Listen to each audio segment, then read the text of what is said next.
श्रीकृष्ण श्रीकृष्ण श्रीकृष्ण श्रीकृष्ण गुरुर्ब्रह्मा गुरुर्विष्णुः गुरुर्देवो महेश्वरः गुरुः साक्षात् परं ब्रह्म तस्मै श्री गुरवे नमः तस्मै श्री गुरवे नमः। हरि ओम तत्सत्। వివేక చూడామణి 142వ శ్లోకం. భానుప్రభాసం జనితాభ్రపంక్తిః భానుం తిరోధాయ విజృంభతే యథా ఆత్మోదితాహం కృతిరాత్మతత్వం తథా తిరోధాయ విజృంభతే స్వయం. గడిచిన సత్సంగములో చూసినటువంటి ఆ శ్లోకములలో శంకరాచార్యులు వారు ముఖ్యంగా ఒక మనుష్యుడికి ఈ అజ్ఞానం అనేటువంటిది ఎందుచేత వస్తున్నది, అజ్ఞానం అనేటువంటిది అసలు నిజంగా ఉన్నదా, లేక ఈతడు విచారణ వివేకముతో చింతించనందువలన అజ్ఞానం ఉందా, మొత్తానికి అజ్ఞానం అనేది ఉండుట చేత ఏ అజ్ఞానము? స్వరూప అజ్ఞానము, నా గురించి నాకు తెలియకపోవటం. దాని చేత ఏర్పడినటువంటి రెండు ప్రమాదాలు, విపరీతములు ఏమిటవి? ఒకటేమో అధ్యారోపం లేక ఆవరణం, ఉన్నదానిని సత్యమును తెలియనీయకుండా మూసివేసేసింది ఈ అజ్ఞానం. సో అజ్ఞానం యొక్క ఎఫెక్ట్ ఏమిటంటే ఆవరణమును ఏర్పరచుట, ఒక పొరలాగా ఒక తెరలాగా అది మన స్వరూపం మనకు తెలియకుండా మరిచేస్తున్నది, కప్పివేస్తున్నది.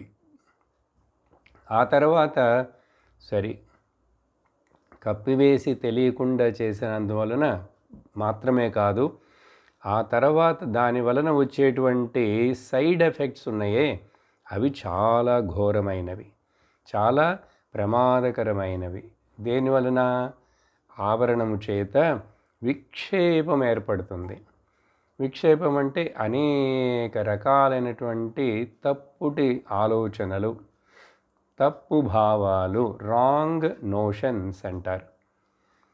దీని చేత ఇంకా ఈ సంసారం అనేటువంటిది ఇలా జరుగుతూ ఉంటుంది. సంసారం అంటే పుట్టడం, మరలా మరణించుట, పుట్టుట, మరణించుట, ఇవి జరుగుతాయి. ఈ విషయాలని అట్లా చెప్పేటప్పుడు 142వ శ్లోకంలో ఏం చూసాం? ఒక ఉదాహరణ ఇస్తూ చెప్పారు.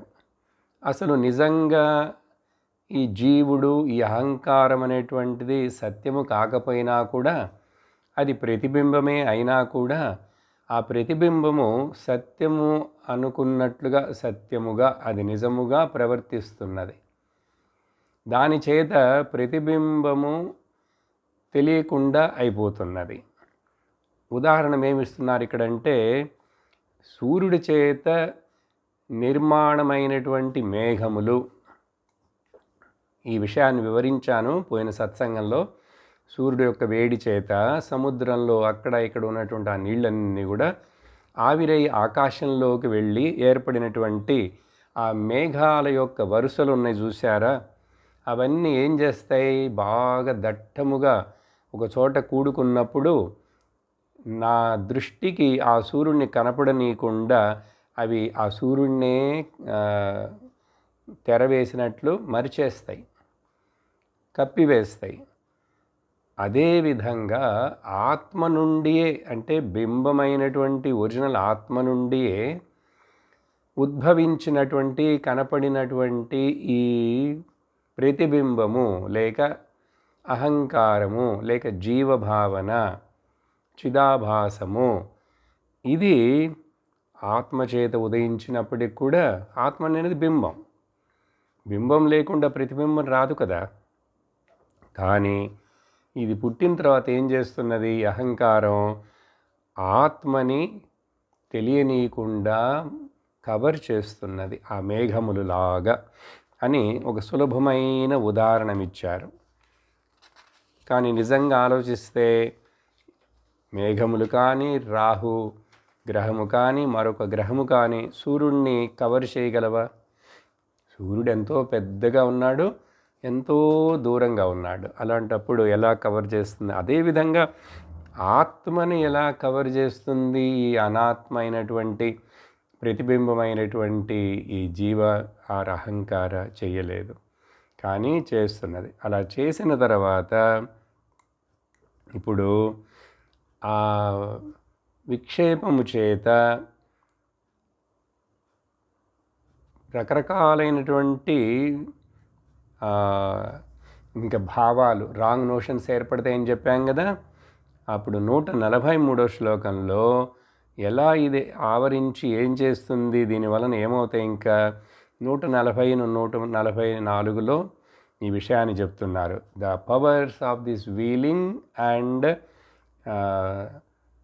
యాజిటేటింగ్ అండ్ వీలింగ్. యాజిటేట్ అంటే ఆవరణము, విక్షేపము. చదువుతాను. కబలిత దిననాథే దుర్దినే సాంద్రమేఘైః వ్యథయతి హిమ జంఝా వాయురుగ్రో యథైతాన్ అవిరత తమసా ఆత్మన్ అవిరత తమసాత్మన్యావృతే మూఢబుద్ధిం క్షపయతి బహుదుఃఖైస్తీవ్ర విక్షేపశక్తి. ఈ తీవ్రమైనటువంటి చాలా బలమైనటువంటి విక్షేప శక్తి ఏం చేస్తున్నది? మరలా ఆ మేఘాల ఉదాహరణే చెప్తున్నారు, సూర్యుడి ఉదాహరణే చెప్తున్నారు, కానీ చెప్పవదలుచుకున్న విషయం వేరు. ఇప్పుడు సూర్యుడిని మేఘాలు కవర్ చేసినాయి, కప్పివేసినాయి. సరే, కప్పివేస్తే ఏమైంది ఇప్పుడు దానివలన అని అంటే కాదుగా. దానివల్ల చాలా ప్రమాదం కూడా ఉంటుంది.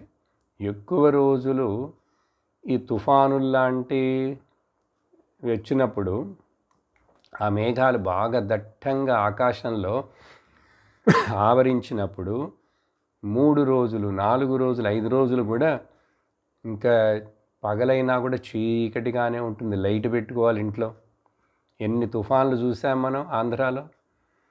అప్పుడు సరే, అది ఒక్కటే కాదు, ఇంకా దానివల్ల చూడండి, ఇలా కబలిత దిననాథే, ఎప్పుడైతే సూర్యుడిని ఇలా మేఘాలన్నీ కప్పివేసేస్తాయో ఆ రోజు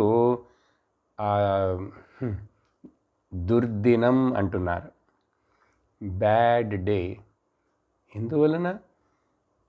మేఘాలు వచ్చి వర్షాలు పడితే మంచిదే కదా. ఆ తర్వాత అవి ఇంకేం చేస్తాయి? వర్షాన్ని కుంభపోతగా కురిపిస్తుంటాయా. ఆ తర్వాత చలిగాలులు ఎక్కువ అవుతాయా, వాతావరణంలో బ్యాక్టీరియా, వైరస్లన్నీ పెరుగుతాయి. ఆ తర్వాత చూడండి, వర్షాలు పడితే మంచిదే, కానీ ఎక్కువ పడితే, వర్షం పడితే మంచిది ఎవరికో ఎక్కడో ఎలా తెలుస్తుంది? ఇప్పుడు రోడ్డు మీద ఇల్లు లేనివాడు ఫుట్పాత్ మీద నివసించేవాడికి ఇలా తుఫాను లాంటి వర్షాలు వస్తే మంచిదా? వాడు చచ్చిపోతాడు. అలాగే ఆ చలిగాలులు, పెనుగాలులు వస్తుంటే దానివల్ల కూడా వాడికి రోగాలు వచ్చేస్తాయి కదా. అదేవిధంగా ఎక్కువ నీళ్ళు వచ్చి వర్షాలు పడ్డ ఉప్పెనులు వచ్చేస్తే ఊళ్ళే కొట్టుకుపోతాయి. కాబట్టి నీళ్ళు, వర్షాలు అవసరమే. కానీ ఇక్కడ ఏం చెప్తున్నారంటే ఆ రోజు అలా 2-3 రోజులు అది బ్యాడ్ లక్, బ్యాడ్ డే. సూర్యుడిని బాగా కవర్ చేసిన తర్వాత ఏమవుతుందంటే ఆ విధంగా ఇంకా వాడికి అవిరత తమస. అదేవిధంగా ఎలాగైతే మేఘాల చేత ఆకాశము మూడబడి సూర్యుడు కనిపించక, అదే సమయంలో బాగా వర్షాలు పడి చలిగాలులు వీచి ఇంకా ఉప్పెన్లు వచ్చేసినప్పుడు మరి ఇంకా ఎంతో కష్టాలు చాలామందికి. చాలా రోజులు లైట్లు ఉండవు, ఆహార పదార్థాలు కూరగాయలు ఇవన్నీ రావు, టెలిఫోన్లు పనిచేయవు, చాలాసార్లు ఇట్లా కష్టపడుతుంటాం కదా. అదేవిధంగా ఈ అజ్ఞానము చేత, తమస్సు చేత ఒక మనిషి బుద్ధిలో అవిరత చెప్పలేనంత ఈ ఆవరణ శక్తి, విక్షేప శక్తి అజ్ఞానము చేత వాడిని మూఢబుద్ధుడుగా చేస్తుంది. మూఢబుద్ధి, మూఢుడైపోయినాడు. వాడికి ఇంకా సత్యమేమిటి, నిత్యమేమిటి, ఏకమేమిటి, సారమేమిటి అనేది ఆలోచించే శక్తే ఉండదు. మూఢబుద్ధుడు. ఆ తర్వాత ఇంక వాడు అనేక దుఃఖాలకి లోనుడైపోతాడు. క్షపయతి. ఆ తర్వాత ఈ వాతావరణం చూడండి, ఇట్లాంటి వాతావరణం, ఆ మేఘాలు, తుఫాను, చలిగాలులు ఉన్న వాతావరణం లాంటిది ఈ అజ్ఞానం. ఈ వాతావరణం ఏం చేస్తుంది, వీడిని ఇంకా అనేక రకాల దుఃఖాల్లోకి నెట్టివేసేస్తుంది, పారేస్తుంది, వీడిని పడవేస్తుంది, అనేక రకాల దుఃఖాలకు లోనవుతుంటాడు. అప్పుడు ఎండ్లెస్ సారోస్ అంటాం. అన్ని రకాల దుఃఖాలకు లోనైపోయి వీడింకా ఈ మూఢ మనుష్యుడు ఏమవుతున్నాడు, బహుదుఃఖై తీవ్ర విక్షేప శక్తి. ఈ తీవ్రమైనటువంటి విక్షేప శక్తి వలన అనేక దుఃఖాలకు లోనవుతూనే ఉంటాడు. చూసారా, ఆ ఉదాహరణలు చాలా సులభంగా ఉన్నాయి, వాటిని మనం అర్థం చేసుకోవాలి బాగా, ఎందుకు చెప్తున్నారు ఏమిటి అని. అలా చెప్పిన తర్వాత ఈ తుఫాను, మేఘాలు, చీకటి, తమస్సని కంపేర్ చేసి ఇప్పుడు 144లో ఏం చెప్తున్నారంటే, కాబట్టి ఓ శిష్యుడా, ఓ మనుష్యుడా, ఏతాభ్యామేవ శక్తిభ్యాం బంధ పుంస సమాగతః యాభ్యాం విమోహితో దేహం మత్వాత్మానం భ్రమత్యయం. నువ్వు అడిగావదు కదా ఈ బంధం ఎట్లా వచ్చింది, ఎక్కడి నుంచి వచ్చిందని. ఈ రెండిటి చేతనే, ఈ ఆవరణ శక్తి, విక్షేప శక్తి, ఈ రెండిటి చేతనే ఏతాభ్యామేవ శక్తి, శక్తిభ్యాం బంధః పుంసః సమాగతః. మనుష్యుడికి బంధం అనేటువంటిది ఈ రెండు శక్తుల చేతనే వచ్చింది. కాబట్టి ఈ రెండిటి చేత విమోహితుడైపోయాడు. విమోహం చాలా తీవ్రంగా మోహితుడైపోయాడు. Utterly deluded. విమూఢ, విమోహిత. ఏమి విమోహం ముఖ్యమైనది? దేహం ఆత్మానం మత్వ. దేహమును ఆత్మ అనుకుంటున్నాం కదా మనం. ఈ వివేక చూడమని వేదాంతం చదవనంత వరకు మనకు భావనేంటి, చదివినా కూడా పోవట్లేదు కదా. దేహమే నేను, దీని గురించే ఎప్పుడు ఆలోచన, దీనికి ఏమైనా వస్తే కష్టం, భయం, దీనికి ఏదైనా దొరకకపోతే, కావలసినవి అందించకపోతే దానికి దుఃఖం. కాబట్టి దేహం ఆత్మానం మత్వ అనుకోని ఇంక వీడు ఈ సంసారంలో భ్రమయతి, తిరుగుతూనే ఉన్నాడు. రంగుల రత్నంలాగా చుట్టూ తిరుగుతూనే ఉన్నాడు. పుడతాడు, మళ్ళీ పుణ్యపాపాలు కర్మలు చేస్తాడు, అజ్ఞానంతోనే మళ్ళీ చనిపోతాడు, మళ్ళీ పుడతాడు. కాబట్టి ఈ అజ్ఞానం ఉన్నంత వరకు, నా స్వరూపము ఆత్మ అని తెలియనంత వరకు ఇది జరుగుతూనే ఉంటుంది. ఇక్కడ అందుకని పంచదశి అనే ప్రకరణ గ్రంథంలో విద్యారణ్యుల వారు ఈ మొత్తాన్ని ఇప్పుడు ఏం చేయాలి మరి, మనం ఇక్కడ దాకా వచ్చాం, ఇప్పుడు దీనికి ఏదైనా విడుదల, విముక్తి ఉందా స్వామి అని అడిగితే ఉంది విముక్తి, విడుదల. అందుకనే కదా వివేక చూడమని, అందుకనే కదా వేదాంతం క్లాసు. అది ఏమిటి ఆ విడుదల అనేది చూడబోతున్నాం. ఇక్కడ ఊరికనే ఒక హెడ్డింగ్గా మీకు జ్ఞాపకం చేస్తాను. విద్యారణ్య స్వాములు వారు పంచదశి అనే గ్రంథంలో వీటిని సప్త భూమికలు అని చెప్పి రాశారు ఆయన. సప్త భూమికలు అంటే ఏమిటి? ఈ అజ్ఞానం నుంచి మొదలుపెట్టి అవిద్య, ఆవరణం, విక్షేపం, 3.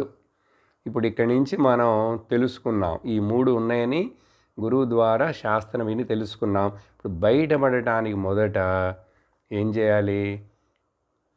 పరోక్ష జ్ఞానాన్ని పొందాలి. 4వ భూమిక.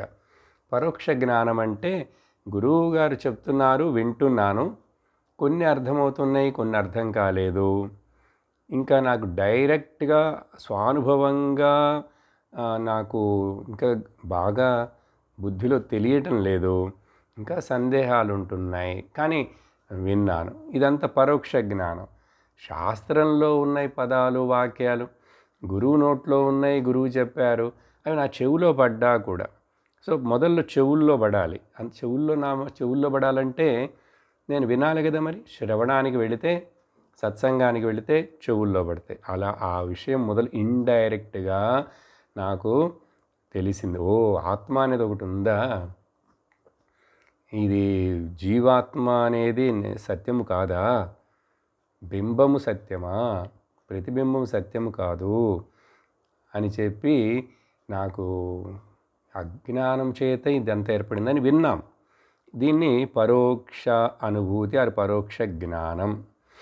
ఆ తర్వాత దీది బాగా విని విని విని విని శ్రవణము ద్వారా, మననము ద్వారా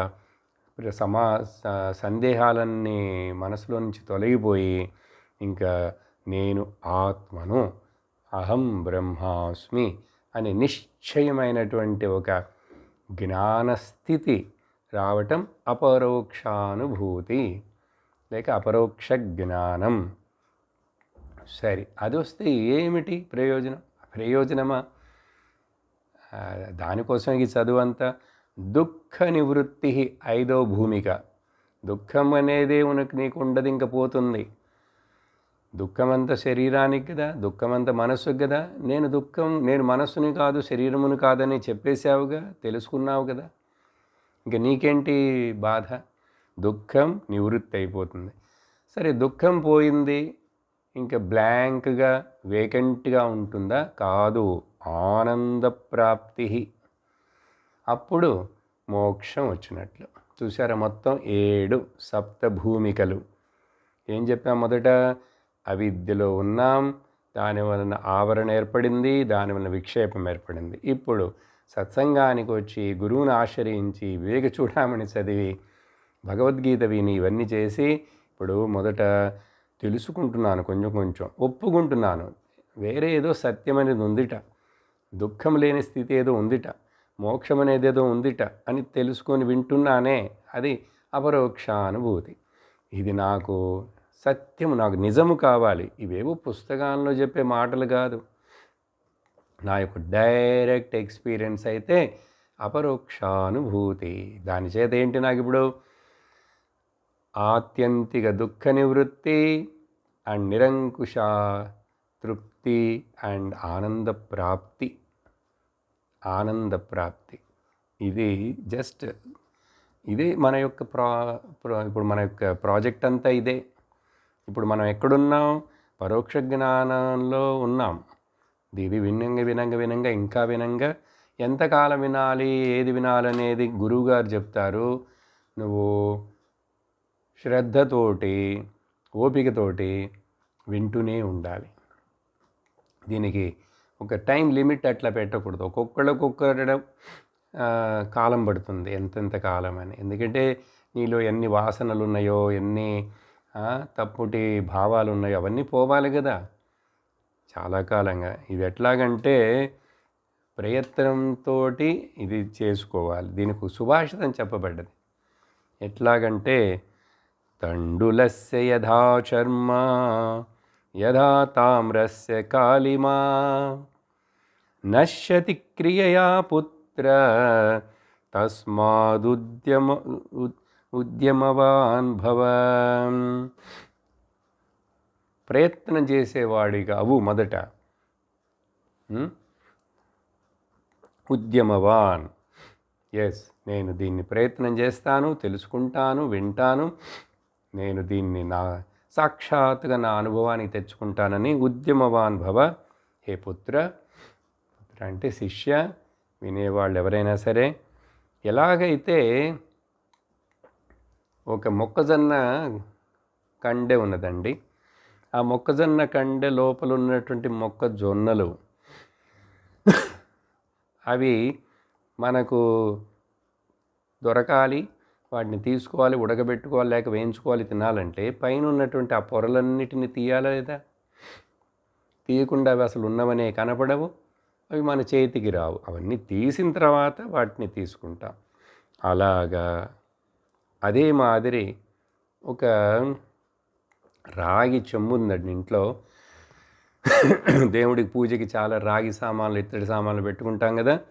ముఖ్యంగా ఆ రాగి దాన్ని 1 రోజు, 2 రోజులు, 3 రోజులు తోమకపోతే చాలా రోజులు దాన్ని కడగనే లేదు. అప్పుడు ఏమవుతుంది? బాగా నల్లబట్టి, చిలుము బట్టి అదేదో రంగులో కనపడుతుంది.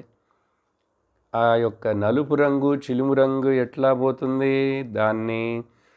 దానికి రుద్దాలి, చింతపండు వెయ్యాలి, ఉప్పు వెయ్యాలి, ఏదో చేసి రుద్దితే పోతుంది. అలాగా ఈ అజ్ఞానం అనేది పోవుట కూడా నువ్వు ప్రయత్నించాలి. శ్రవణము మననముల ద్వారా, సత్సంగము ద్వారా ప్రయత్నించాలి. లేకపోతే ఈ భ్రమలో నుంచి నువ్వు తప్పించుకోలేవు అని చెప్పిన తర్వాత మరేదైనా చేస్తే పోతుందా అండి? మరేదైనా చేస్తే పోతుందా? ఇప్పుడు ఆ మొక్కజొన్న కంటే ఉదాహరణ చెప్పాను. అది నేను ఒలవలేదు, ఎవరో ఒలిచారు, మిషన్లు వచ్చేసినాయి. ఇప్పుడు వాడే అంతా చేసి చక్కగా పాప్కార్న్ ఇస్తాడు.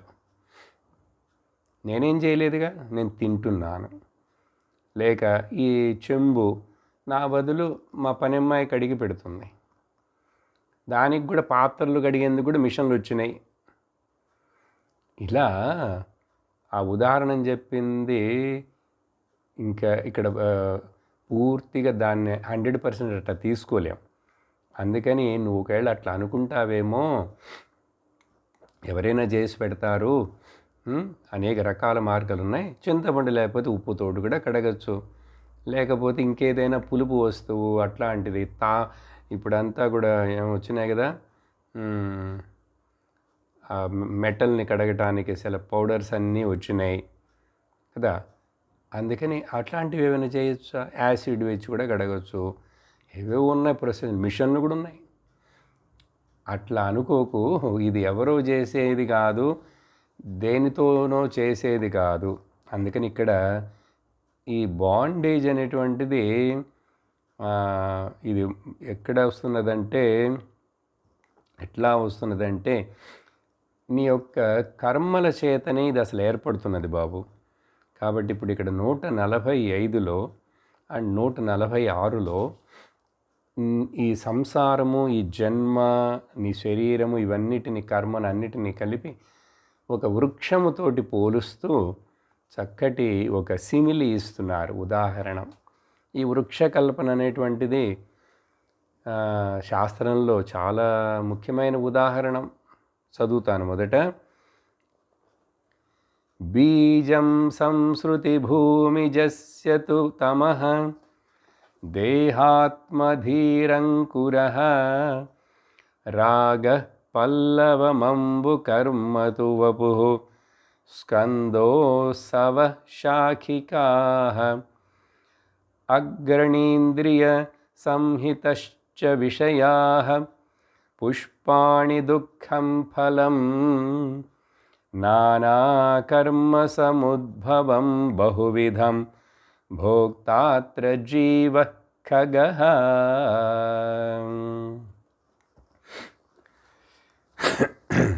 చాలా చక్కటి ఉదాహరణ. అన్నీ చిన్న చిన్న ఉదాహరణలు ఇస్తూ చెప్తున్నారు. వృక్షం, ఈ సంసారం అనేటువంటిది ఇది ఒక వృక్షం. ఓ శిష్య, ఈ సంసార వృక్షమునకు దీని మీద జీవుడనే పక్షి, ఇప్పుడు వృక్షాలుంటే పక్షులు నివసిస్తాయి కదండి దాని మీద గూడు కట్టుకొని. ఈ జీవుడు పక్షి ఇది ఎట్లా వీడు ఏం చేస్తున్నాడు ఈ వృక్షం మీద ఉండి, అసలు ఈ వృక్షం ఏమిటి, ఈ వృక్షం ఎట్లా పెరిగింది అని చెప్తే దీనికి బీజం సీడ్ అజ్ఞానమే. ఆల్రెడీ ఇప్పుడు చూసాం కదా 142లో అక్కడంతా అజ్ఞానమే బీజము, విత్తు. తర్వాత ఇంక దానివల్ల ఏమైంది, ఈ దేహమే నేననేటువంటి దేహాత్మ బుద్ధియే ఒక మొలకగా, స్ప్రౌట్ అంటాం కదా, స్ప్రౌట్. ఆ తర్వాత దీనికి వచ్చేటువంటి ఆ చిగురుట ఆకులుంటే చూసారా, చిన్న చిన్న టెండర్ లీవ్స్, ఆ రాగం అనేటువంటిదే చిగురుటాకులు. ఇది ఎట్లా పెరుగుతున్నదిట ఈ చెట్టు, సంసారం కర్మనే నీళ్లు పొయ్యంగా ఆ చెట్టు పెరుగుతూ ఉంటుంది. చూసారా? కాబట్టి కర్మ చేయటం వలన నువ్వు బంధించబడుతున్నావు. ఇది పెరుగుతుంటుంది, ఈ సంసారం అనేది పెరుగుతుంటుంది. కర్మయే నీళ్ళు. దానివల్ల ఏమొచ్చింది, ఇప్పుడు ఈ దేహం ఉంది చూసావా, ఇదే ఈ సంసార వృక్షం యొక్క పెద్ద ట్రంక్, మాను అంటారు కదా, ఆ పెద్ద చెట్టు యొక్క కింద భాగం ట్రంక్, దేహమే మ్రాను. ఆ ప్రాణములనేవి ఉన్నాయి చూసావా, అవే కొమ్మలు. తర్వాత ఈ వాగ్ ఇంద్రియములు ఉన్నాయి కదా, శబ్ద స్పర్శ రూప రస గంధ ఇంద్రియాలు, లేక కర్మేంద్రియాలు ఉన్నాయి కదా, వాగింద్రియం, తర్వాత వాగ్ పాణి పాదం ఉపస్థ పాయు, ఇవన్నీ కూడా ఈ ఇంద్రియములే కొనలు. ఆ ఒక్కొక్క కొమ్మకి మళ్ళీ చివర కొన ఉంటుంది కదా, ఆ కొనలు చివరికి ఏమొస్తాయి, పుష్పాలు వస్తాయి కదా. ఏమిటవి, ఇంద్రియ భోగాలే విషయములే పుష్పములు. ఇంద్రియ భోగములు విషయాలే పుష్పములు. సరే, ఫలం ఏమొస్తుందిట, పుష్పం వచ్చిన తర్వాత పండు రావాలి కదా, కాయ రావాలి కదా, ఫలం. నానావిధ దుఃఖములే ఫలములు. అదేంటండి, అన్ని దుఃఖాలైనా మరి అంత దుఃఖమే. నువ్వు అనుకుంటుంటావు సుఖమని, సుఖం కూడా మారువేషంలో ఉన్న దుఃఖమే. మారువేషంలో ఉండి నిన్ను మైమరిపిస్తుంది. సుఖం కోసం మళ్ళా పరిగెడతావు, మరలా ఆశపడతావు, తర్వాత అందక చేయి జారిపోయి దుఃఖపడతావు. అందువలన ఆశలాగా ఉండదు కదా. కామము క్రోధముగా కూడా మారుతుంది, క్రోధము లోభముగా కూడా మారుతుంది. అందుకే కదా భగవద్గీతలో కృష్ణుడు నరకమునకు ద్వారాలు ఏమిటంటే ఈ 3 అని చెప్తాడు. అందుకని నరకం అంటే నువ్వు ఎక్కడో ఉంది ఏంటో అనుకోకు.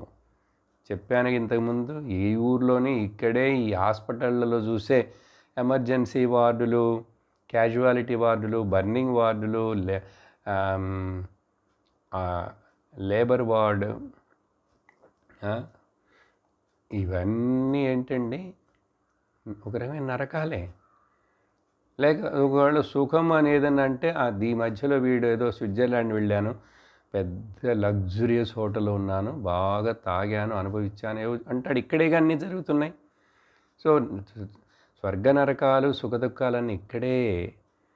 కానీ ప్రతి సుఖము దుఃఖముతో ముగించును. అది మనం గమనించము జనరల్గా. ఎందుకంటే ఆ సుఖం నన్ను వదిలి వెళ్ళకూడదు, అది నాకు ఇంకా కావాలి, నాకే కావాలి, ఇవన్నీ నిన్ను సుఖంగా ఉండనిస్తాయా? ఇంకా దానికోసం మళ్ళీ అధర్మము, ప్రయత్నము అన్నీ చేస్తావు, తప్పు కార్యాలన్నీ చేస్తావు, చేసి ఎట్లాగైనా సరే నేను అది ఉంచుకోవాలని. కానీ అది నిన్ను మోసగించి నీకు దొరకకుండా వెళ్ళిపోతుంది. అందుకని జాగ్రత్తగా ఉండు, నమ్మకు దాన్ని. సో నానావిధ దుఃఖములే ఫలము. ఈ దుఃఖములను అనుభవించేది ఎవరిప్పుడు? ఇదో ఆ చెట్టు మీద ఉన్నటువంటి శరీరాన్ని నమ్ముకొని ఇక్కడ ఉన్న జీవుడని పక్షే ఈ ఫలమును అనుభవిస్తున్నాడు. ఇది వృక్షకల్పనతోటి మన యొక్క బయోడేటా అంతా చక్కగా చెప్పేశారు. భగవద్గీతలో చూస్తే 15వ అధ్యాయంలో పురుషోత్తమ యోగం అనే పేరుందే. దాంట్లో ప్రారంభంలోనే ఈ చెట్టు యొక్క కల్పన, ఊర్ధ్వమూలమధశాఖం. మూలంట, దీని మూలంట ఎవరికి తెలియదు, ఎక్కడో పైన ఉందిట. దీని బ్రాంచెస్ అన్నీ ఇక్కడ చూస్తున్నాం మనం.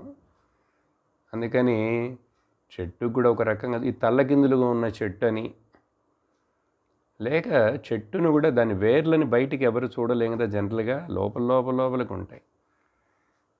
కానీ తల్లకిందులుగా ఉన్నటువంటి చెట్టు వేళ్ళు అసలు కనపడట్లేదు, ఆకులు కొమ్మలవే కనపడుతున్నాయి. అంటే దీని ఒక రూట్ ఎక్కడైనా తెలియదు. అశ్వత్థం ప్రాహు అవ్యయం. ఇదే ఎక్స్ప్రెషన్ కఠోపనిషత్తులో కూడా చెప్పబడింది. ఊర్ధ్వమూలో అవాక్షాఖాః. చూడండి, అదే ఏషః అశ్వత్థః సనాతనః. ఇది ఎంతో కాలంగా బిగినింగ్లెస్ అది జరుగుతూ ఉన్నది. ఇప్పుడు నా ప్రతిబింబం ఎప్పుడు ఏర్పడిందండి అద్దంలో అంటే, నేను ఎప్పుడైతే దాని ముందుకు వెళ్ళానో, నేను నేనే అని చెప్పి బింబమునని గుర్తుంచుకున్న తర్వాత ఇంకా ప్రతిబింబం ఎక్కడ ఏర్పడుతుంది, ఎందుకు ఏర్పడుతుంది? అలాగే ఇక్కడ నేను ఆత్మని తెలుసుకున్నావంటే ఇంకా ఈ జీవాత్మ, ఈ సంసారం, ఇవన్నీ ఈ గొడవలు, ఈ గోలంతా ఎందుకు ఉంటుంది? ఉండదు కదా. అలాగా ఇక్కడ చక్కగా ఈ వృక్షకల్పన విషయం 145లో చెప్పారా. 146లో ఏం చెప్తున్నారంటే, కాబట్టి బాబు ఏమైందో తెలుసా? 146లో చూడు. అజ్ఞానమూలోయ మనాత్మబంధః నైసర్గికో నాదిరనంత ఈరితః జన్మాప్యయ వ్యాధి జరాది దుఃఖ ప్రవాహపాతం జనయత్యముష్య. ఈ అజ్ఞానుడికి, ఈ సంసారంలో చిక్కుపోయిన వీడికి ఇప్పుడు అముష్య, ఈ అజ్ఞానికి, ఈ అజ్ఞానం మూలంగా ఉన్నటువంటి వీడికి, వాడికి ఇదే బంధం. అయం ఆత్మ బంధ. ఈ ఆత్మ నేను బంధంలో ఉన్నానని, నాకు బంధం ఏర్పడుటకు, ఈ దుఃఖము ఇవన్నీ అనుభవించడానికి వీటికి కారణం ఏంటంటే అజ్ఞానం. ఆ తర్వాత ఇదేం చేస్తుంది? నైసర్గిక అనాది అనంత ఈరిత. ఇది ఎండ్లెస్లీ అండ్ బిగినింగ్ లేదు దీనికి, అండ్ ఎండ్ లేదు. ఎందుకంటే అసలు నిజంగా అది ఉంటేనే కదా. అదేంటండి బిగినింగ్ లేదు ఎండింగ్ లేదండి అంటారేంటి? ఇప్పుడే మరేమో అజ్ఞానం మూలం అంటారు, మళ్ళీ దీనికి అనాది అంటారు, అనంత అంటారు. దీని అర్థం ఏమిటంటే, చెప్పాను ఇంతకుముందు, ఇది అసలు లేదు నిజంగా. ఇప్పుడు ఎండమావులు చూస్తున్నామండి. ప్రతిబింబం ఎగ్జాంపుల్ చెప్పాను, దీన్ని కూడా అర్థం చేసుకోండి. ఎండమావి ఉన్నదా? ఎప్పుడు ఉన్నది? నేను చూసినప్పుడు ఉన్నది. నేను చూడనప్పుడు అది లేదు. నేను దాన్ని నిజం అనుకుంటే ఉంటుంది. ఇప్పుడు దాన్ని ఉందని చెప్పాలా, లేదని చెప్పాలా? అనుభవపడటానికి ఉన్నది, కానీ నిజానికి ఎంక్వైరీ చేస్తే లేదు. కాబట్టి ఈ అజ్ఞానం అనేటువంటిది, ఇదంతా కూడా నిజంగా అనంతకాలంగా ఉంది. దీనికి అంతము లేదంటే అర్థం ఏమిటంటే, బిగినింగు లేదంటే అసలు అది లేదు అని అర్థం. దీనికి మాండుక్యోపనిషత్తులో గౌడపాదాచార్యులు వారు ఒకటి చెప్తారు. ఆదావంతే చయన్నాస్తి. ఏది మొదటినందు చివరనందు అంటే ముందు లేదు, తరువాత లేకుండా పోతుందో. వర్తమానేపి తత్తథా ఆదావంచేతి యన్నాస్తి వర్తమానేపి తత్తథా. అది వర్తమానంలో ఉన్నా కూడా లేనట్లే, వర్తమానంలో కూడా ఉన్నాను కూడా లేనట్లే. ఇదే భావనమును భగవద్గీతలో కూడా కృష్ణుడు చెప్పాడు. ఓకే, వాళ్ళు ముందు లేరు, ఆ తర్వాత ఉండబోరు. ఈ మధ్యలో ఉన్నదని అనుకుంటున్నావే నువ్వు, దీనికి ఎందుకు తత్ర కా పరిదేవన, ఎందుకు బాధపడతావు? వాళ్ళు ఇంత ముందు లేరు, ఆ తర్వాత ఉండరు. ఇప్పుడు ఉన్నారు అని నమ్ముతున్నావు, దానికి సత్యోత్తం ఇస్తున్నావు, దుఃఖపడుతున్నావు. అందుకని తత్ర కా పరిదేవన, what is there to become miserable, worry about it అని చెప్పి కృష్ణుడు భగవద్గీతలో కూడా ఇదే విషయాన్ని చెప్పారు. కాబట్టి ఏమైంది ఇప్పుడు? ఇట్లాంటి అజ్ఞానం లేదు అది నాకు. నేను నిత్య సత్య వస్తు ఏకసార ఆనంద స్వరూపమైన సచ్చిదానంద ఆత్మనని నువ్వు డిక్లేర్ చేయి, క్లెయిమ్ చేయి. లేకపోతే ఏమవుతుంది? ఇది జన్మ ఆప్య. నువ్వు ఇప్పుడు డిక్లేర్ చెప్పినావంటే, క్లెయిమ్ చెప్పినావంటే, ఈ శరీరం పోగానే మళ్ళీ ఇంకో శరీరం వచ్చేస్తుంది నీకు. జన్మ ఆప్య ఆ తర్వాత జన్మ వస్తే ఏంటి? రానిండి, వస్తే ఏముందంటే ఓకే, వస్తే రాని అంటే వ్యాధి వస్తుంది, ముసలితనం వస్తుంది, మరణం వస్తుంది. వ్యాధి జరాది దుఃఖ ప్రవాహపాతం, పెద్ద వాటర్ ఫాల్, జలపాతాలు ఉంటే చూసారా? పైన ఆ నదిలో కొట్టుకొని వస్తున్నాడు. సరే, అది చాలంటే దాంతో ఆగక పెద్ద ఇప్పుడు కింద పాతాళంలో పడిపోతాడు, జలపాతంలోకి వచ్చి పడిపోతున్నాడు. ఇంక వాడి గతి ఏంటి చూడండి. అలాగా ఈ వ్యాధి జర మరణ దుఃఖములనే ఈ పాతం, ప్రవాహపాతం, ఇది ప్రవహిస్తున్నది, వేగంగా ప్రవహిస్తున్నది, నిన్ను అట్లా ఎత్తు నుంచి కిందకి పడేసేస్తుంది.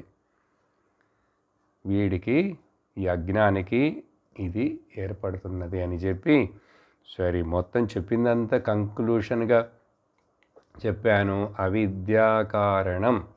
ఆ అవిద్య అనేటువంటిది నీ స్వరూపము కాదు, అది కల్పించబడినటువంటిది, ఊహించబడినటువంటిది, ఇమాజిన్ చేయబడినటువంటిది.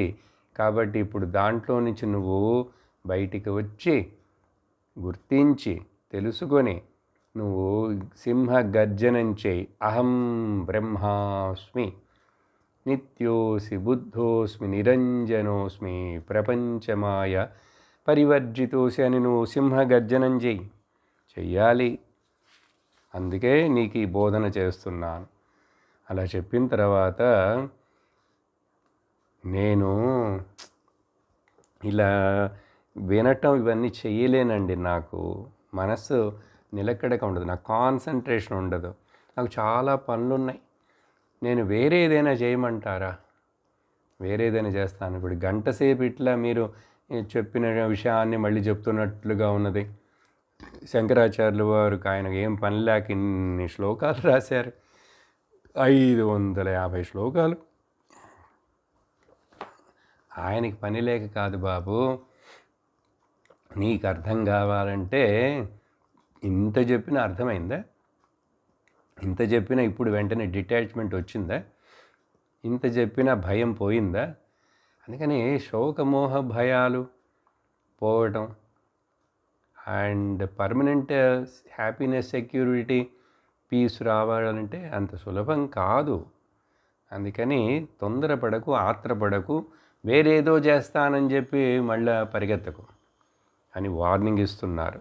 ఇప్పుడు 147 నుంచి 153 వరకు శంకరాచార్యుల వారు ఏం చెప్పబోతున్నారంటే, ఇది ఆత్మ అనాత్మ, ఈ వివేకం కావాలి. అందుకని మొట్టమొదటి క్వాలిఫికేషన్ సాధన చతుష్టయ సంపత్తులు ఏం చెప్పారు? వివేకం, తర్వాత వైరాగ్యం. విన్నాం కదా అవన్నీ డీటెయిల్డ్గా, మర్చిపోకూడదు. వివేకం ఉండాలి. నీకు బుద్ధి ఉంది కదా, మనస్సు ఉంది కదా, చూస్తున్నావు కదా, అనుభవపడుతున్నది కదా, మరి వివేకం ఉండద్దు? వివేకము బుద్ధి ఉండి ఉపయోగించకుండా ఎట్లా ఉంటావు? కాబట్టి ఆత్మన్ అండ్ అనాత్మన్, ఈ డిస్క్రిమినేషన్ ఏంటనేది చెప్పబోతున్నారు. డీటెయిల్డ్గా చెప్పారు ముందు, మరలా చెప్తున్నారు. ఇప్పుడు ఇంత విషయాన్ని అజ్ఞానము, ఆవరణము, విక్షేపం ఇవన్నీ చెప్పిన తర్వాత నువ్వు వేరేదో చేస్తానని చెప్పి భావించడమో పరిగెట్టడమో, శ్రవణం చాలు చేసింది ఎప్పుడో అప్పుడు విన్నాను, ఇంకా చాలులేండి, నాకు ఇంట్లో చాలా పనులున్నాయి, మా పిల్లలు పెద్దవాడు అవుతారు, వాళ్ళకి పెళ్ళిళ్ళు చేయాలి, ఆ తర్వాత నేను కొంచెం అటు ఇటు వెళ్ళాలి, కొంచెం మళ్ళీ ఫామ్ హౌస్లు ఇళ్ళు కట్టాలి, ఇవన్నీ ఉన్నాయి, ఆ డబ్బులు, ఇవన్నీ ఫంక్షన్లు, మ్యారేజ్లు, రిసెప్షన్లు, టైం లేదు నాకు. తర్వాత ఇంకెప్పుడు మళ్ళీ కొంచెం తర్వాత చదువుతానులే, వింటాను, అట్లా అని పోస్ట్ పోన్ చేసి నువ్వు నిన్ను మోసగించుకోకు. అందుకని ఏం చెప్తున్నారంటే చాలా స్ట్రిక్ట్ వార్నింగ్ లాగా సత్యాన్ని చెప్తున్నారు. నాస్త్రైర్న శస్త్రైరనిలేన వహ్నినా చేత్తుం న శక్యో న చ కర్మ కోటిభిః వివేక విజ్ఞాన మహాసినా వినా ధాతు ప్రసాదేన సితేన మంజునా. చాలా ముఖ్యమైన శ్లోకం. అందుకని మరలా ఏదో విధంగా మనస్సులో ఏ తప్పుడు ఆలోచన పెట్టుకోకు. నేను కర్మ చేస్తానండి, అక్కడికి వెళ్ళి ప్రాయశ్చిత్తం చేసుకుంటాను, అక్కడికి వెళ్ళి పరిహారం చేస్తాను, అక్కడికి వెళ్ళి మొక్కుకొని ఇది చేస్తాను. ఏ బాబు, కర్మ కోటిభిః, ఇట్లాంటి కర్మలు నువ్వు కోటి కోటి కోటి చెయ్యి, కోటిసార్లు ఏడుకొండల వాడి దగ్గరికి వెళ్ళు, కోటీశ్వర్, ఏడుకొండల వాడు వెంకటరమణుడు, ఏ కర్మైనా చెయ్యి. ప్రతి సంవత్సరం వెళ్తానండి, ప్రతి శనివారం వెళ్తాను. కర్మ కోటిభిః, యజ్ఞం, యాగం, దానం, తపస్సు, ఏ కర్మైనా సరే, ఎన్ని కోటి కోటి కర్మలు చేసినా సరే ఈ అజ్ఞానాన్ని తొలగించలేవు. చేత్తుం నా శక్య, దాన్ని తొలగించడం, కట్ చేయటం. అజ్ఞానోడెక్టమీ, అపెండిసెక్టమీ, హిస్టరెక్టమీ చేస్తారు కదా, అట్లాగా ప్రోస్ట్రెక్టమీ, అలాగా ఈ అజ్ఞానాన్ని శస్త్రము చేత, మొదట అస్త్రము, నా అస్త్రై, కర్మకోటిభి కింద ఇవన్నీ వస్తాయి. ఉదాహరణకి చెప్పి తర్వాత కర్మకోటిభి అన్నారు. సో ఒకవేళ నేను ఏదైనా పెద్ద అస్త్రం, బ్రహ్మాస్త్రం, వాయు అస్త్రం, పాశుపత అస్త్రం అనే అస్త్రాలు చెప్తారుగా ఈ పురాణంలో, ఏ అస్త్రము చేత కూడా, లేక శస్త్రం అంటే, అస్త్రాలంటే మంత్రించి ఉపయోగించేవండి, శస్త్రాలంటే చేతిలో పెట్టుకొని విసిరేస్తాడు గద కానీ, దానికి మంత్రం ఉంటాయి కొన్ని పురాణాల కథలు. కాబట్టి అస్త్రములు కానీ శస్త్రములు కానీ అంటే ఏ టెక్నాలజీ కానీ, ఏ థియరిటికల్ విషయాలు కానీ నువ్వు ఏమైనా చేస్తానంటే, లేక నేను గాలిని ఉపయోగించి, అగ్ని, వాయుదేవత లేక గాలి, అదేదైనా ఇంట్లో డస్ట్ వ్యాక్యూమ్ క్లీనర్ పెట్టి క్లీన్ చేయటానికి, లేకపోతే అక్కడెక్కడో డస్ట్ ఉందంటే బాగా పైపులో గాలి వదిలేస్తే వెళ్ళిపోతుందండి. నా అనిలేన, గాలి చేత కానీ వాయువు చేత కానీ, నా అగ్నినా అంటే నువ్వు పంచభూతాలను ఆరాధించుట చేత కానీ, పంచభూతాలని తృప్తిపరచుట చేత కానీ, లేక ఇవన్నిటిని కలిపి చెప్పాలంటే ఒక రకంగా ఏ మంత్ర తంత్ర యంత్ర మంత్ర తంత్ర ఇలాంటివి ఏవైనా చెయ్యి నువ్వు. ఇట్లాంటి కర్మలు ఏవైనా సరే, తీర్థయాత్రలు వెళ్ళటం, దానం చేయటం, అగ్నిహోత్రాలు చేయడం, సత్రాలు కట్టించడం, ఏవైనా సరే, గుడులు కొండలు గోపురాలు తిరిగి వచ్చినాను, నదుల్లో స్నానం చేసినాను, కర్మ కోటిభి నువ్వు ఏవైనా చేయి బాబు, ఈ అజ్ఞానం పోదు. Not possible to destroy this ignorance. ఇది సత్యం. ఎప్పుడు ఇట్లాంటి సత్యమైనటువంటి, ఇది మహావాక్యం లాంటిది. దీన్ని మనం ఒప్పుకున్నామో, మెచ్చుకున్నామో, స్వీకరించామో మనం ఒడ్డునెక్కామని అర్థం. మరి ఏంటంటారు, దేనివలన అంటారు? ఏదైనా మందు, మెడిసిన్, ఏదైనా స్పెషల్ మెడిసిన్ న్యూయార్క్లో ఏదైనా ఉందా? ఈ అస్త్రం శస్త్రం, శస్త్రచికిత్స అంటారు కదా, operation, surgery, micro surgery, laser surgery, ఎన్నెన్నో న్యూ టెక్నిక్లు. ఈ శరీరంలో ఉన్న ఏదైనా బాధలని ఏదైనా కొంచెం గుణపరచడానికి చేస్తారు. కొన్ని సరి అవుతాయి, కొన్ని సరి అవ్వవు. కానీ ఈ అజ్ఞానం అనేటువంటిది అట్లా శరీరంలో ఉన్నది కాదు, అది నీ బుద్ధిలో ఉంది. సరే, బుద్ధికి లేజర్ ట్రీట్మెంట్ ఇస్తారంటే బుద్ధికి అట్లాంటి ట్రీట్మెంట్ ఏం లేదు. బుద్ధికి అట్లాంటి ట్రీట్మెంట్ ఏం లేదు. ఉంటే అందరికీ అలా ట్రీట్మెంట్ ఇచ్చి జ్ఞానం ఇవ్వచ్చుగా. భగవాన్ శ్రీకృష్ణుడే అర్జునుడికి ఇట్లాంటి ట్రీట్మెంట్ ఏం ఇవ్వలేకపోయినాడు, తాకచ్చుగా, అట్లా వాడికి మంత్రం చేయవచ్చుగా, ఇట్లా చేయి చూపించి ఆ సినిమాలలాగా చేయలేదే. 3 గంటలు ఎందుకండి, 700 శ్లోకాలు మాట్లాడాడు. కంఠశోష అర్జునుడి కోసం మాట్లాడలే, మనందరి కోసం. ఆ తర్వాత మనం ఆ భగవద్గీత శ్లోకాలన్నింటినీ వింటాం, వివరంగా వింటాం, వివేక చూడామని చదువుతాం, అర్థం చేసుకుంటామని మన కోసం. అందుకని ఏదో అట్లా మ్యాజిక్ లాగా, ట్రిక్ లాగా, అలా విభూతి పెడితే, అలా మంత్రం పెడితే, ఇట్లా అంటే ఈ అజ్ఞానం పోదు, మరొక అజ్ఞానం వస్తుంది. ఆ మ్యాజిక్లో, ఆ తంత్రంలో, మంత్రంలో, సిద్ధిలో ఏదో ఉందని ఇంకొక అజ్ఞానం వస్తుంది. అదొక ఆవరణం. కాబట్టి మరి ఏం చేయమంటారు చెప్తున్నాను నేను జాగ్రత్తగా. 3 విషయాలు. వివేక విజ్ఞానమనే ఆ పెద్ద ఒక కత్తి తీసుకొని, పెద్ద కత్తి, అది తీసుకొని దీన్ని నరకాల్సిందే తప్ప అది లేకుండా, వివేక విజ్ఞానము లేకుండా, వివేక విజ్ఞానం అనే కత్తితోటి ఈ అజ్ఞానాన్ని నువ్వు తొలగించటం తప్ప అది లేకుండా. అదే సమయంలో రెండో విషయం ఏంటో తెలుసా? ధాతు ప్రసాదేన వినా. ఇక్కడ ధాతు ప్రసాదేన అంటే ఈశ్వరుడి యొక్క అనుగ్రహం లేకుండా. ఈశ్వర అనుగ్రహాదేవ పుంసాం అద్వైత వాసన జనయతి. అందుకనే అక్కడ ఈశ్వరుడు అనుగ్రహం కోసం భక్తి చేయాలి.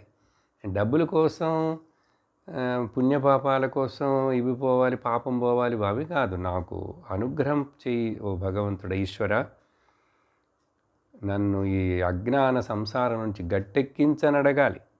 అట్లా అప్పుడు ఈశ్వరుడు అనుగ్రహిస్తే దానికోసం భక్తి, దానికోసం పూజ. కానీ మనం అలా చేయట్లేదు కదా. మన భక్తి పూజ అంతా కూడా విత్ బార్గెనింగ్ అండ్ భయం. ధాతు ప్రసాదేన వినా. మూడోది ఏంటో తెలుసా? సితేన మంజున వినా. సితేన మంజున అంటే ధాతు ప్రసాదేనంటే మరొకటి శాంతమైన మనస్సు ద్వారా, నిగ్రహించబడిన మనస్సు ద్వారా, ఏకాగ్రమైన మనస్సు ద్వారా అతి సూక్ష్మముగా చింతించగలిగిన బుద్ధి ద్వారా సితేన మంజున అంటే చక్కటి కన్ఫ్యూషన్ లేనటువంటి ఫోకస్డ్ డిస్క్రిమినేషన్ అయినటువంటి బుద్ధి. ఇక్కడ సితేన మంజున అంటే చక్కటి డిస్క్రిమినేటింగ్ పవర్ నా బుద్ధితోటి, ఏకాగ్రమైన శాంతమైన మనస్సుతోటి ఈశ్వరుడి యొక్క అనుగ్రహం చేత మాత్రమే, ఇవి లేకుండా వివేక విజ్ఞానాలు లేకుండా ఒక మనిషికి ఈ అజ్ఞానం అనేటువంటిది తొలగించలేవు. అందుకని ఇది ఖచ్చితంగా ఇట్లా చెప్పడానికే ఆ 15వ అధ్యాయంలోనే ఆ ఊర్ధ్వమూలం అనే శాఖ అని చెప్పిన అక్కడే భగవంతుడు మరి ఇట్లా ఈ సంసారం అనే పెద్ద వృక్షాన్ని నరికేసి దీన్ని కింద పడవేసేసేది వేరుతో సహా. అక్కడ ఏం చెప్పాడు తెలుసా భగవంతుడు?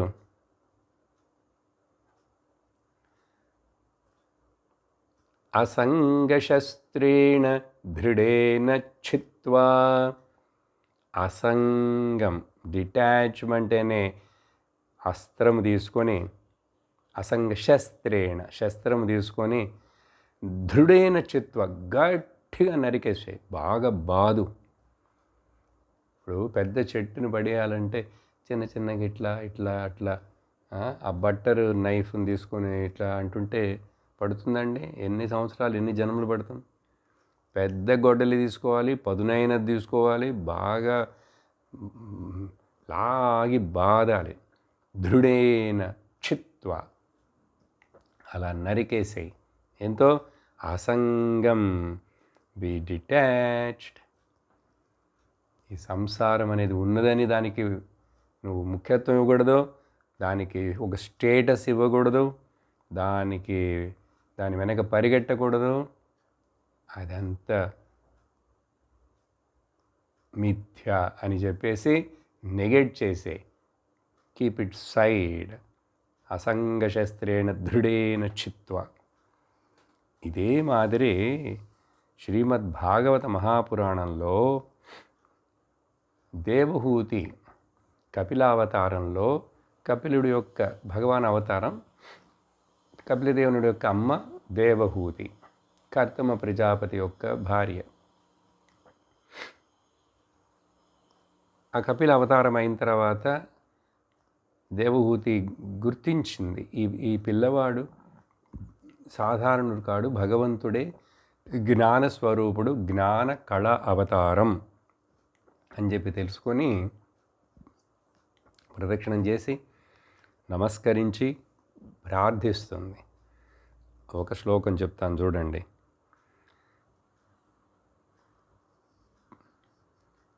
తం త్వాగతాహం శరణం శరణ్యం స్వభృత్య సంసారతరో కుఠారం జ్ఞానా జిజ్ఞాసయాహం ప్రకృతే పురుషస్య తం త్వాగతాహం శరణం శరణ్యం స్వభృత్య సంసారతరోర్కుఠారం. దీనికోసమే చెప్పాను ఇప్పుడు ఈ శ్లోకం. ఈ సంసారం అనే వృక్షం తరోహ్, దీన్ని నీకు నేను శరణైనాను, నీకు శరణైనటువంటి నీ భక్తుల యొక్క అజ్ఞానమును, వాళ్ళ సంసార బాధలను తొలగించేటువంటి, నరికి వేసేటువంటి గొడ్డలే కదా నువ్వు. కుఠారం అంటే పచ్చ తెలుగులో చెప్పాలంటే, అచ్చమైన తెలుగులో పెద్ద గొడ్డలి. దేవుణ్ణి పోయి ఓ గొడ్డలి అని పిలుస్తున్నది దేవహూతి. ఏం పిలవకూడదు మరి? ఆయనే ఆ ఈశ్వర అనుగ్రహం ప్రసాదే. శరణ్యం తరుహు కుఠారం. కుఠారం అంటే ఆ పదునైనటువంటి పెద్ద యాక్స్, గొడ్డలి. కాబట్టి నేను జిజ్ఞాసతోటి నిన్ను శరణ వేడుకున్నాను ఓ పురుష, ఈ ప్రకృతి మొత్తానికి అధిపతి అయినటువంటి ఓ ఈశ్వర. నమామి సద్ధర్మ విదాం వరిష్టం. సర్వధర్మములు తెలిసిన వాడివి, సర్వధర్మములకు ఆధారమైనటువంటి వాడివి. అందుకని నేను నా లౌకిక ధర్మాలన్నిటిని వదిలేసి సద్ధర్మ విదాం అయినటువంటి వరిష్ఠుడైనటువంటి నీకు నమస్కరిస్తున్నాను. అందుకనే భగవద్గీతలో 18వ అధ్యాయంలో భగవంతుడే చెప్పాడు, అన్నీ వదిలేసిరా నా దగ్గరికి, అన్నీ సర్వధర్మాన్ పరిత్యజ్య మామేక శరణం వ్రజ. అన్నిటినీ, ఆ ధర్మం ఈ ధర్మం, నా కుటుంబ ధర్మం, ఆశ్రమ ధర్మం, వర్ణ ధర్మం, అన్నీ వదిలేసాయి. అన్నీ వదిలేయటం అంటే డిటాచ్ అని అర్థం. వదిలేసి మళ్ళీ గాలికి తిరగకూడదు. నా దగ్గరికి రా అన్నాడు, నువ్వు మరి భగవంతుడి దగ్గరికి రా. నేను అన్నీ వదిలేశానండి, నేనేం చేయను. నాకు ఆశ్రమ ధర్మం లేదు, వర్ణ ధర్మం లేదు, ఏ డ్యూటీ లేదు, ఐఎమ్ ఫ్రీ బర్డ్. అట్లా అని పోతే నువ్వు మళ్ళీ దారం లేకుండా తెగిపోయిన గాలిపటంలాగా పోతావు.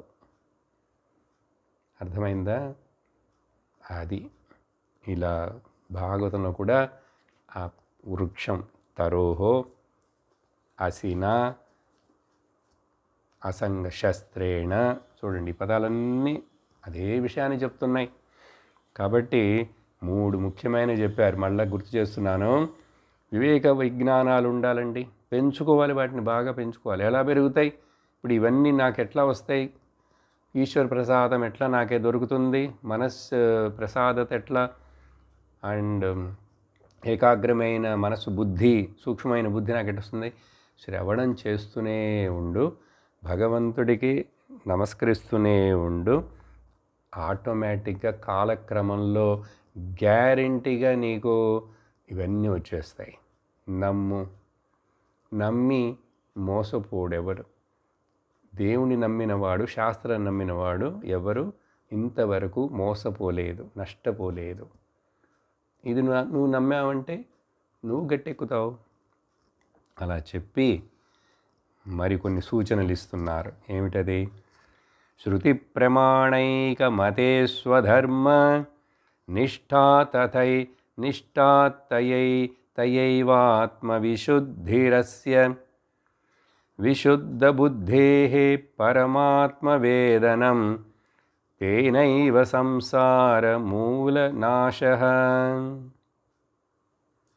సంసారసమూలనాశః. కాబట్టి ఇప్పుడు నీకు వివేక వైరాగ్యాలు ఎట్లా వస్తాయి? వాటితోట వస్తాయా? ఎక్కడైనా ఆర్డర్ ఇద్దామా? అమెజాన్లో, ఫ్లిప్కార్ట్లో, అట్లా ఆ కుట్లో అట్లా దొరకవు ఎక్కడ. గురువు దగ్గరికి వెళ్ళి శృతి ప్రమాణైక మతేహే, శాస్త్రం అనేటువంటిది గురువు ఉపదేశిస్తారు. శాస్త్రము బోధించేటువంటి గురువుని ఆశ్రయించు. ఆయన యొక్క వాక్కుల ద్వారా, వినుట ద్వారా శృతి ప్రమాణైక మతేహే, శాస్త్రమును చెప్పకుండా ఆయన ఎవరు, ఆయన సొంత కథ చెప్తున్నాడు, ఆయన సొంతంగా కనుక్కున్నాడంటే నమ్మకు, నీకు ఉపయోగపడదు. అందుకని అలా చేస్తూ స్వధర్మంలో నిష్ఠుడివై ఉండు. స్వధర్మం అంటే ఏం చెప్పాను? ఎనీ డ్యూటీ, నీ డ్యూటీని వర్ణ ఆశ్రమానికి తగినట్లుగా నువ్వు ఎక్కడ ఎప్పుడు ఏమి చేయాలో, ఎక్కడ ఉన్నావని గుర్తించి అది చేస్తుండు. స్వధర్మం గీతలో చెప్పాడు కదా కృష్ణుడే, స్వధర్మే నిధనం శ్రేయః పరధర్మో భయావహః. నీ స్వధర్మమే నీకు శ్రేయస్సు, పరధర్మాన్ని అనుసరించకు, నీకు నష్టం, అది భయాన్ని కలిగిస్తుంది అన్నాడు. కాబట్టి శృతి ప్రమాణైక మతేహే స్వధర్మ నిష్ఠావాన్ అట్లా ఉండి అప్పుడే తయ ఏవ ఆత్మవిశుద్ధి ఆస్య, అప్పుడే వాడి ఇక్కడ ఆత్మవిశుద్ధి అంటే వాడి మనస్సు శుద్ధమవుతుంది, మనస్సు ప్యూర్ అవుతుంది. శుద్ధమైన మనసు లేకపోతే అక్కడ జ్ఞానోదయం కాదు. అట్లా మనస్సు శుద్ధమైన తర్వాత చిత్తశుద్ధ్యర్థం కర్మ చెప్పాం కదా ఇంతకుముందు. ఏ కర్మ అయినా చెయ్యి, అది నీ చిత్తమును శుద్ధి చేస్తున్నదా, రాగద్వేషాలను పెంచుతున్నదా? ఒకటే ల్యాండ్ మార్క్, మెజర్మెంట్. అప్పుడు ఆ తర్వాత ఏముంటుంది? విశుద్ధ బుద్ధేహే, నీకు అప్పుడు క్లారిటీ, థింకింగ్, నీ యొక్క బుద్ధిలో, విచక్షణలో, వివేకంలో క్లారిటీ వస్తుంది. విశుద్ధ బుద్ధేహే, విశేషణమైన శుద్ధమైనటువంటి బుద్ధి. అక్కడ పైన ఆత్మ అంటే మనస్సు, ఇక్కడ బుద్ధి అంటే బుద్ధే. అప్పుడు అక్కడ ఆ దాంట్లో ఆ గురువు చెప్పిన వాక్యాల చేత తత్వమసి అని చెప్తే, ప్రజ్ఞానం బ్రహ్మ, అయమాత్మ బ్రహ్మ, ఇవన్నీ చెప్తే పరమాత్మ వేదనం, పరమాత్మ తత్వం అంటే ఏమిటనేది అప్పుడు తెలుస్తుంది. పరమాత్మతత్వం తెలుసుకున్నా ఆత్మతత్వం తెలుసుకున్నట్లే. ఆత్మతత్వం అని విచారించినా పరమాత్మే, అవి రెండు కాదు కదా. అప్పుడు కాబట్టి దీని వలన, ఈ ప్రొసీజర్ మాత్రం వలనే, ఏది 147లో చెప్పినవి, ఇక్కడ చెప్పినవి, వీటి ద్వారానే, ఈ ఆరిటి ద్వారానే, తేన ఏవ, వీటి ద్వారా మాత్రమే సంసారం సమూలముగా నాశనమగును. Once for all you will be freed and liberated. No more bondage, no more suffering, no more misery, no more desires, or no more worrying. సంసార సమూలనాశః భవతి అని చెప్పి ఈ 148వ శ్లోకంలో చక్కటి ఇన్స్ట్రక్షన్స్ ఇచ్చారు. రాబోయే శ్లోకాల్లో ఇంకా ఈ అప్పుడు ఆత్మ అనాత్మ వివేకాన్ని విస్తరించి ఇంకా కూడా ఎట్లా చేయాలి అంటారని చెప్తారు. అది తర్వాత విందాం. ఓం పూర్ణమదః పూర్ణమిదం పూర్ణాత్ పూర్ణముదచ్యతే పూర్ణస్య పూర్ణమాదాయ పూర్ణమేవావశిష్యతే. ఓం శాంతి శాంతి శాంతి. హరి ఓం శ్రీ గురుభ్యో నమః. హరి ఓం. హరి ఓం తత్సత్.